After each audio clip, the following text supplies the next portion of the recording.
जंगल में एक कबूतर और कबूतरी अपने छोटे से बेटे के साथ रहते थे। उनका घर बहुत सुंदर था। आज कबूतरी का पति किसी काम से विदेश जा रहा था। मेरे बाद मेरे कीकी का ध्यान रखना और खराब मौसम में घर से बाहर मत जाना। मैं जल्दी लौट कर आ जाऊंगा। मैं आपका इंतजार करूंगी। फिर कबूतर अपने घर से विदेश के लिए निकल जाता है। उन दिनों जंगल में हवाएं चल रही थी, जो इस बात का संकेत दे रही थी कि मौसम बदलने वाला है। कबूतरी के पड़ोस में कौवों का एक जोड़ा रहता था, जो बहुत शैतान था।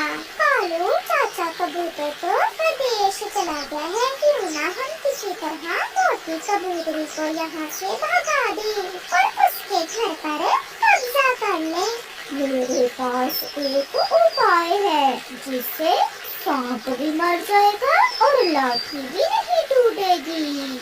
मेरा सुंदर पति, मुझे पहले ही पता था मेरा पति कालू कौवा कोई ना कोई उपाय जरूर निकालेगा। अब जल्दी से मुझे बताओ, क्या उपाय सोचा है तुमने? गोरी, तुम मेरे साथ चलो, मैं सारी बात तुम्हें रास्ते में बताऊंगा। फिर कालू कौवा अपनी पत्नी को साथ लेकर लूसी कबूतरी के घर की तरफ जाता है। बहुत बुरा हुआ लूसी, बहुत बुरा हुआ। हमारा चाचा कबूतर। गोरी, क्या हुआ मेरे पति को? सब ठीक तो है? कुछ भी ठीक नहीं है लूसी। मेरे मामा जी भी विदेश वाले जंगल में रहते हैं, जहाँ तुम्हारा पति गया हुआ है। उसने मुझे आज ही फोन करके बताया है कि तुम्हारा पति मर गया है। ये सुनकर लूसी कबूतरी रोने लग जाती है। नहीं, ऐसा नहीं हो सकता। मेरे पति मुझे छोड़कर नहीं जा सकते। मैंने क्यों जाने दिया अपने पति को विदेश? लूसी, तुम्हारे पति का संदेश है कि तुम ये घर छोड़कर अपने मैके चली जाओ और दोबारा फिर कभी इस घर में ना आओ। अगर मेरे पति की आखिरी इच्छा यही है, तो मैं आज ही इस घर से चली जाती हूँ। हाँ हाँ, जल्दी जाओ, ताकि तुम्हारे पति की आत्मा को शांति मिल सके। तुम अपनी माँ के पास चली जाओ। फिर लूसी कबूतरी अपना कुछ सामान लेती है और अपना घर छोड़कर अपनी माँ के पास चली जाती है। वाह पति जी, वाह! तुमने तो ऐसा नाटक किया, मुझे तो सच में रोना आ रहा था। बेचारी मोटी कबूतरी को कैसे हमने उल्लू बना दिया। अब हम मजे से बरसात के दिन इसी घर में गुजारेंगे। लूसी अपने छोटे से बेटे को लेकर अपनी माँ वाले जंगल में पहुँच जाती है। वो अपनी माँ के घर के दरवाजे पर दस्तक देती है। बताइए कबूतरी, किससे मिलना है? ये घर तो मेरी माँ का है। आप यहाँ क्या कर रही है चील्टी? कबूतरी बहन, तुम्हारी माँ तो पिछले महीने ही मर गई थी और अब इस घर में मैं ही रहती हूँ। ये घर टूटा हुआ था, मैंने इसकी मरम्मत की है। बरसात के दिन मैं इसी घर में गुजारूंगी। माँ, तुम भी मुझे छोड़कर चली गई। मेरा पति भी मुझे छोड़ गया। अब मैं कहाँ जाऊंगी? कबूतरी, अगर तुम चाहो तो इस घर में मेरे साथ रह सकती हो। हाँ, बदले में तुम्हें मेरे काम करने होंगे। लूसी चील की बात मान लेती है और फिर उसी घर में चली जाती है। उधर कौवा और कौवी कबूतरी के घर में ऐश कर रहे थे। देखो देखो गोरी, मैं चाचा कबूतर की पगड़ी पहनकर कैसा लग रहा हूँ। बहुत सुंदर। और मैं लूसी तो बड़ी अमीर कौवी लग रही हो। फिर वो दोनों हंसने लग जाते हैं। ऐसे ही कुछ दिन गुजर जाते हैं और फिर एक दिन चिड़िया जो लूसी कबूतरी की सहेली थी उससे मिलने उसके घर आती है और चिड़िया वहाँ कौवों को देखकर हैरान हो जाती है। गोरी और कालू, आप यहाँ कैसे? ये घर तो मेरी सहेली लूसी का है। अब ये घर हमारा है। उसका पति मर गया था और वो अपनी माँ के पास चली गई है। ये सुनकर चिड़िया बहुत निराश हो जाती है और वहाँ से चली जाती है।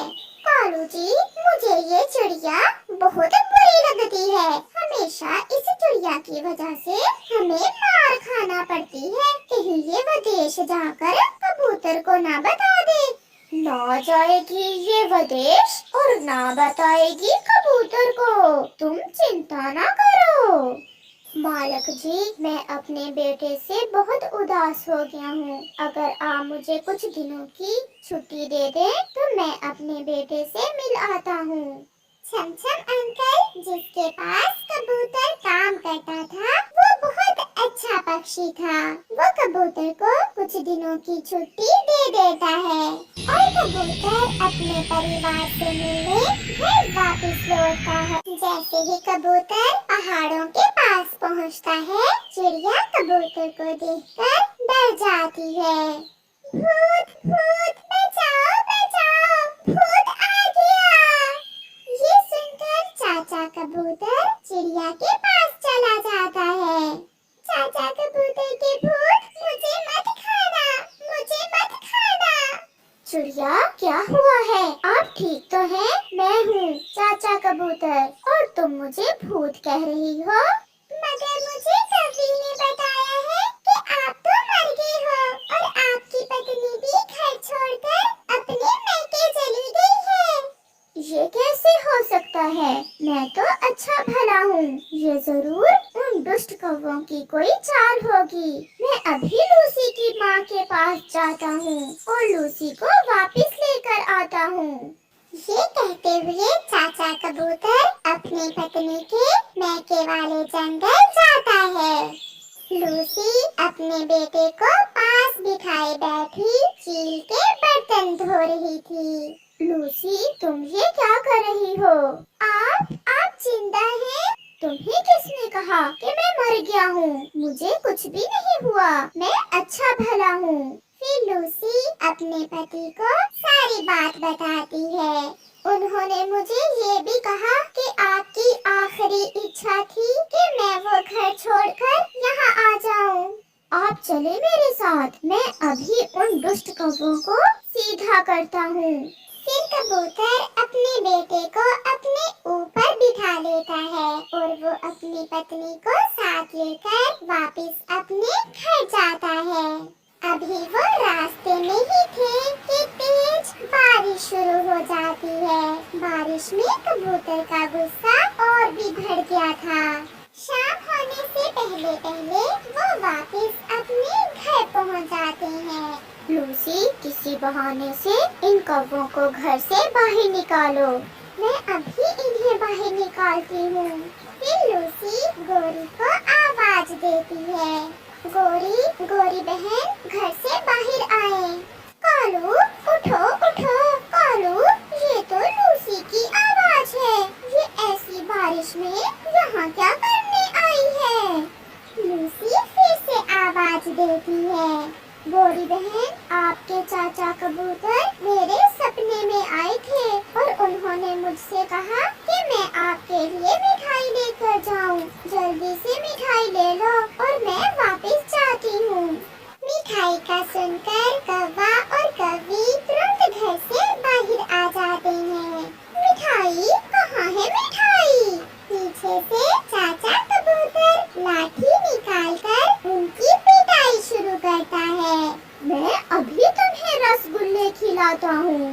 फिर कबूतर कौवों की अच्छी पिटाई करता है और वो दोनों वहाँ से भागकर अपनी जान बचाते हैं। कबूतर और कबूतरी आराम से अपने घर में चले जाते हैं और कौवे तेज बारिश में एक पेड़ की डाल पर बैठे हुए थे। कालू, हमारे भाग्य में नहीं है कि हम भी बारिश के मजे लें। हाँ गौरी, अब तो ऐसी तेज बारिश में ही भीगना होगा। ऐसे कौवों को उनके बुरे काम की सजा मिलती है।